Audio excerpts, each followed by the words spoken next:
I still remember the exact moment everything started to feel off.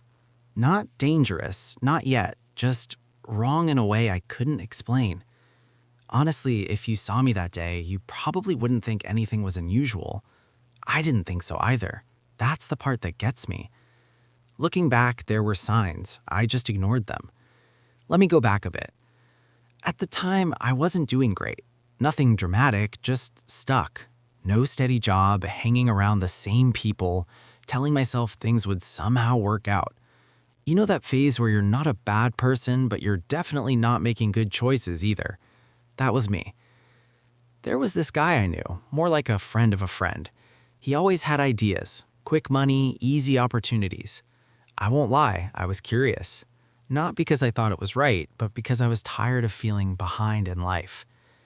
One evening, we were sitting in his car, just talking. He brought it up casually, like it was nothing. Said he knew someone who owed him money, a lot of it, and he had a plan to scare him into paying. At the time, it didn't sound like kidnapping. That word never came up. He framed it like pressure, just a quick thing. Pick the guy up, hold him for a few hours, make a call, and that's it. No one gets hurt. I remember sitting there, quiet for a bit. Honestly, my first instinct was to say no, but then he kept talking.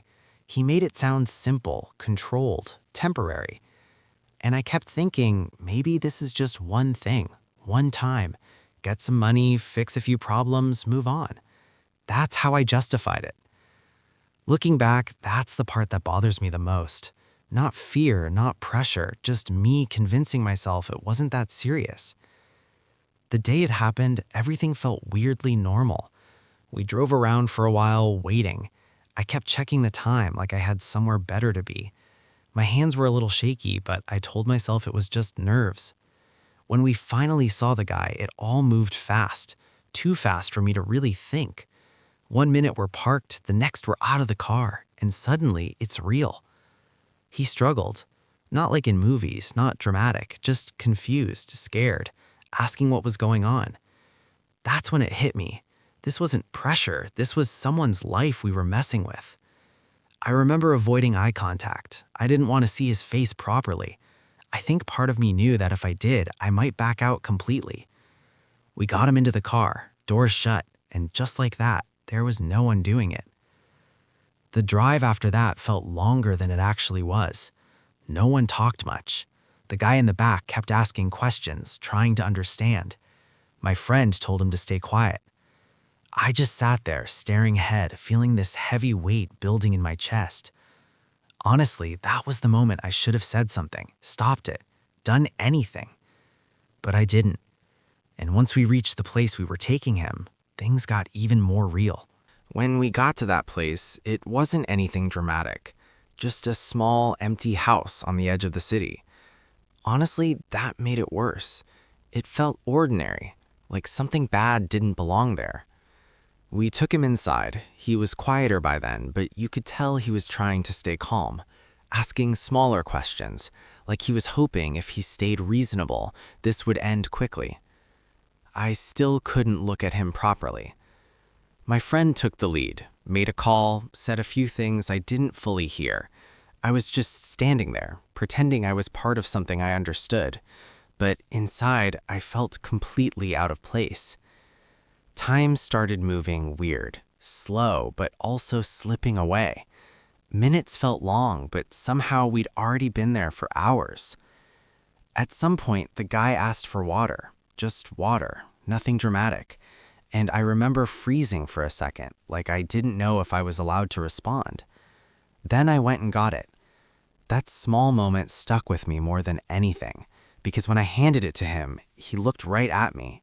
Not angry, not even scared in that moment. Just human, tired, confused. And I felt this wave of regret hit me so suddenly, it almost made me step back. I won't lie, that's when it really sank in. This wasn't some quick thing anymore. This was serious, and I was fully in it. Things didn't go the way my friend planned. The call didn't get the response he expected. The person on the other end wasn't reacting with panic, more like hesitation. That made him nervous, and when he got nervous, everything shifted. His tone changed, his patience disappeared. He started talking louder, pacing around. You could feel the control slipping. I remember thinking, this is going to get worse.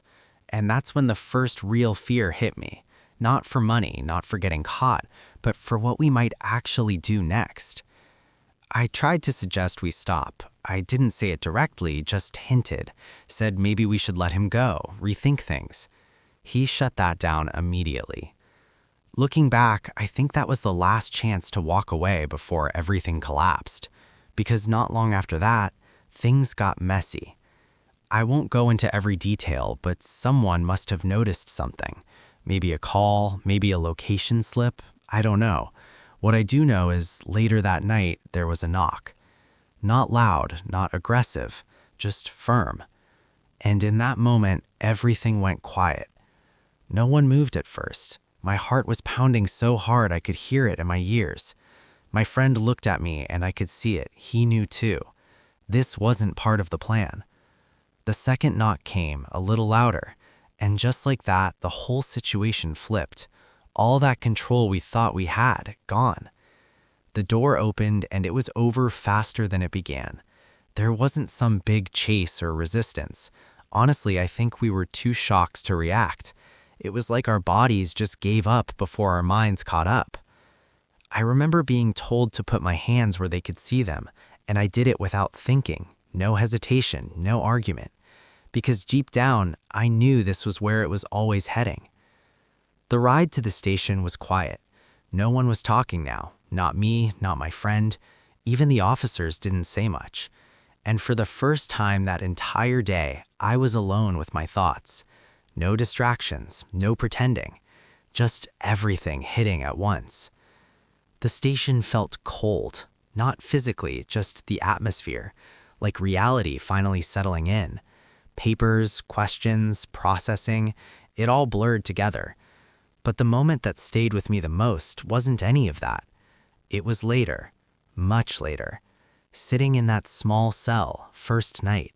No noise except distant footsteps and doors closing somewhere down the hall. That's when it really hit. Not the fear of what would happen next, but the weight of what I'd already done.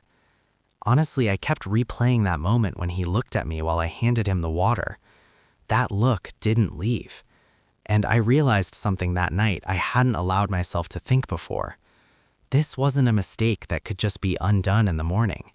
It was something that was going to follow me for a long time.